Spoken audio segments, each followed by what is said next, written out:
evening, everyone.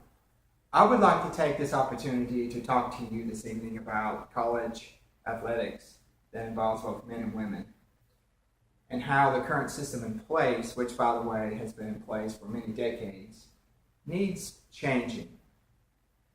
Now, most people will argue that the system in place today is working fine.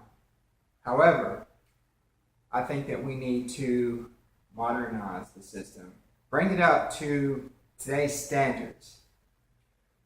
Now, the biggest change that I think that we as a society in the United States can make is by compensating athletes with financial means. Now, I'm not talking about necessarily paying these athletes hundreds of thousands of dollars. More like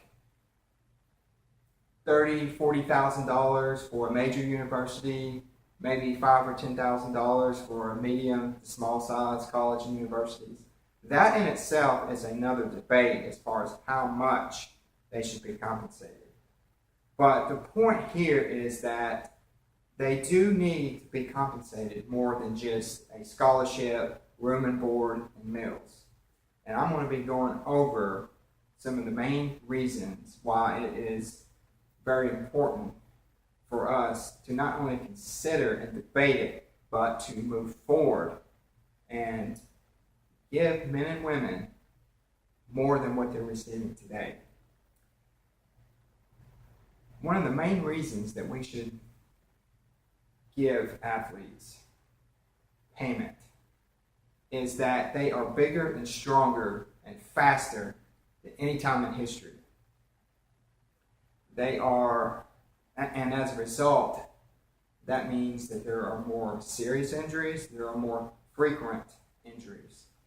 Now, some athletes will go through and their careers and not maybe get a pulled muscle or something minor, but profound injuries such as concussions, such as spinal injuries, those things are becoming more frequent. And as a result, they're putting their bodies on the line.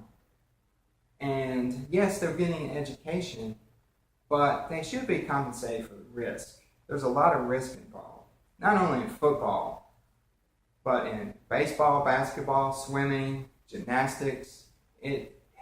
Injuries are becoming more frequent, and we really need to consider what we're doing. Another main point is that a lot of these athletes, I wouldn't necessarily a lot, but a good amount of athletes come from poor families. And when they are recruited out of high school, they are, most of the time, they are the head of household or the breadwinner for that family. And when they go away to college, they leave their families behind. And sometimes there's no one there to take their place. Our current system just gives very little expendable income to these athletes.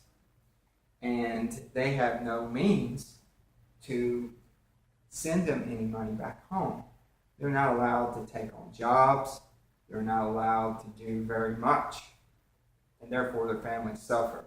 If they were compensated, they can use that money to give back to their families. And as a result, the psychological and emotional implications can be reduced, because we all know that a stressor, one of the main stressors on family, is income and financial and debt.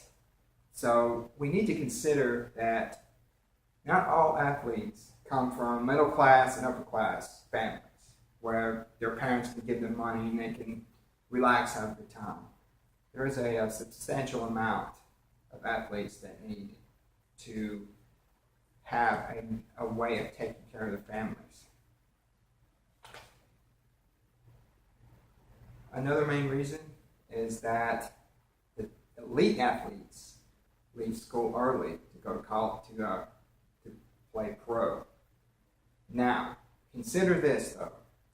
About 1% to 2% of college athletes will go and play at a professional level. However, their average career is about 2 years. So for all these athletes that are leaving school early, we're not doing them justice because they're not getting their degree. They're not graduating from college.